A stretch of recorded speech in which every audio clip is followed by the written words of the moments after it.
If I was to start mini painting from scratch today, here are a few things that I wish I knew. Hey, I'm Kieran. I've been miniature painting for just over 2 years at this point. I started way back in 3rd edition 40k and have taken about 7 editions break. And in that 2 years of mini painting, I've learned a lot. So if you're new here or you're new to the hobby, welcome. Getting back into miniature painting and tabletop gaming has been one of the best decisions I've made in my life over the past few years. And I'm sure once you're a few years into it as well, you'll look back and you'll agree. So the aim of this video is to give you a few things that I have learned that if I was to start again, I really would just pick up right from the start. And while we're here as well, if you want to keep up with a relatively new hobbyist journey as well, drop me a sub and drop me a like. But coming into number 1 is equipment, and particularly brushes. Our main tool, our workhorse, the thing that makes it all possible. Now you will hear a lot of recommendations of what you should pick up when you start painting miniatures. Paints, palettes, handles. There are so many options out there, and in all honesty, it is great for us hobbyists. But that can give you a little bit of options paralysis, especially if you have no reference to what any of these tools actually do. So the thing that I would really recommend is get yourself a couple of brushes, and there's a couple of different kinds that I want to talk about. The first kind, they're going to be your workhorses, the ones that you can slap on paint onto the miniature at the start of a project, and the ones that can really take a beating. Synthetic brushes are absolutely amazing for this. They come in a variety of different sizes, they're relatively cheap, and are easy to get a hold of wherever in the world you are. For miniature painting, I would recommend like a size 2 and maybe a size 1. And if you fancy expanding that a little bit, I would recommend just getting one exclusively for metallic paints. Something that took me a little bit of time to figure out and learn is the fact to separate your normal paintbrush from your metallic paintbrush. As metallic paints have got little flakes in them which give them that sort of shiny look. But what this can do, this can alter your normal acrylic paints. They'll leave like little flakes in them, and you certainly don't want that when you are painting your other colours. Get into the habit of using 2 different water cups, one for your metallics and one for your normal paints as well. That's another little tip. And once you've got your synthetic brushes, then get yourself one good Kolinsky sable hair brush. You may hear a little bit about these brushes in tutorials or guides, but these are the ones that will get you that super sharp point, which is great for precision and those crispy edge highlights. Now, I'll be completely honest with you, when you start out, your precision and your brush control and whatnot isn't going to be the best. Mine certainly wasn't. And in no way am I saying that a good brush is going to immediately get you up to that pro level. The way that I would look at it is consider like a sable hair brush, like a guitar. You can have the best instrument in the business, but you still need to learn to play the thing. But because you do have the right tool in your hands, it will make things just that little bit easier if you're willing to practice. I would say you only really need one for starting out. I recommend a size 1 because it's not too big and it's not too small and it's still got a really good point on it.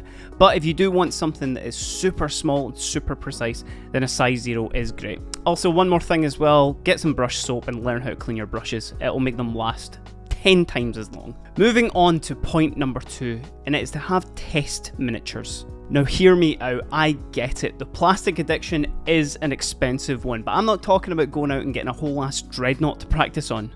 I'm talking about looking on eBay, getting yourself a multi-kit sprue of push-fit Marines or Stormcast or whatever it is that you're into, and having them there as those test minis for schemes, practice sessions, new techniques, and miniatures that you're not afraid to mess up. I did the little like bunny ears thing there because I don't think there's a way to mess up a miniature because paint can always be painted over or it can be stripped, but I get it. One thing that I hear come out of a lot of beginners' hobbies mouths is that they are afraid to actually paint some of their miniatures in case they do mess them up, and that's exactly where the test miniatures come in. I've always got a few to hand that I can always test out new schemes for armies on, or test out new techniques before committing to nicer models. Hell, even GW will give away a mini of the month or will let you build like a little Marine or a Stormcast in store.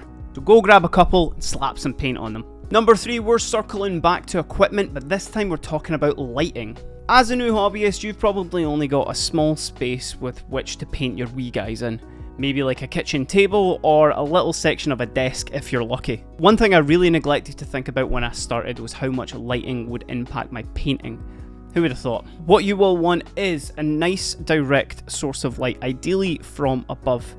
You have no idea how much this will actually impact being able to see your model when you're painting it. Talking about some of those more intricate places like underneath certain minis, or even when it comes to techniques like edge highlighting, lighting's really going to help.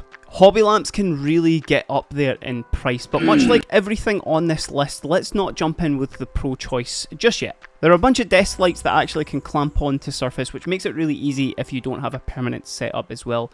And these range in a variety of prices to suit any budget. And the one that I actually see a lot of people, including some amazing miniature painter friends of mine, especially if you don't have a lot of space, are those little like half moon arched nail tech lights. Little half moon action, you know? They're great for getting full illumination all around your model, and they only come in at like, they start at about £20 or something like that. We're always looking to save a little bit of money in this hobby. And speaking of which, if you want to save yourself some money on all those brand new miniatures that you'll inevitably want to buy in the future, you can check out my affiliate, which is hobbyhouse.com. Hobbyhouse is a premier hobby store based in Southampton that not only supplies some of the best tables and wargaming experiences you can get, but also sell a full range of Warhammer 40k, Age of Sigmar, Horus Heresy, anything you can ask for, with savings of up to 20%. You can check the link down in my bio, or you can check them out if you are in the Southampton area. Moving on to number 4, and this one is accepting feedback. Now I'm going to hold your hand when I say this,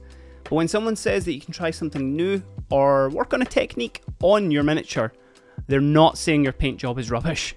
Now, I've had a few instances of this myself, where friends have said that my new paint job on my miniature is great, that it looks amazing, or when asking for actual feedback or constructive criticism, and they've given it to me, it's stuck with me for weeks. They think I'm crap, they think I'm rubbish, I'm never going to be better, oh my god. But this is one of the key things that will help us grow as painters. Now, there will be a very, very small number of people out there who suck, who will say nasty things about your stuff, and that's just because they're rubbish. But I can guarantee that 99.9% of people who will give you feedback have got the best intentions and just want to see you grow.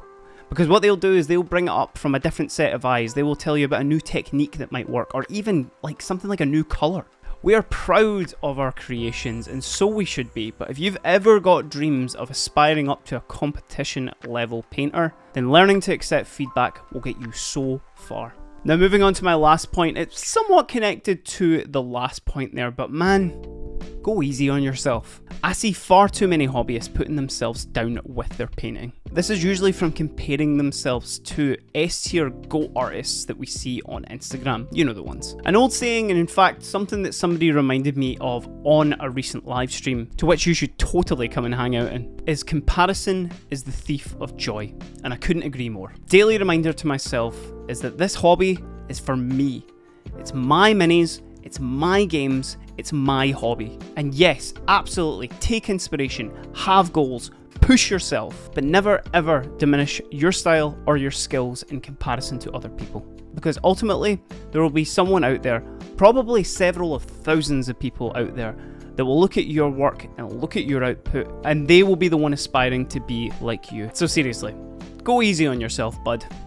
You're doing great. But that was just a few examples of things that I wish I knew when I started miniature painting. Do you have any?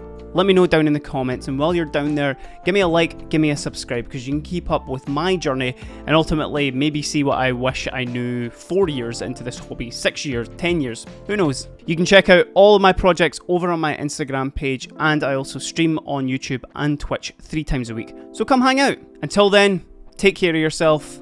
I've been Kieran, also known as Stacked Overdrive. I'll see you in the next one. Oh, hey buddy, you just jumped up for the end.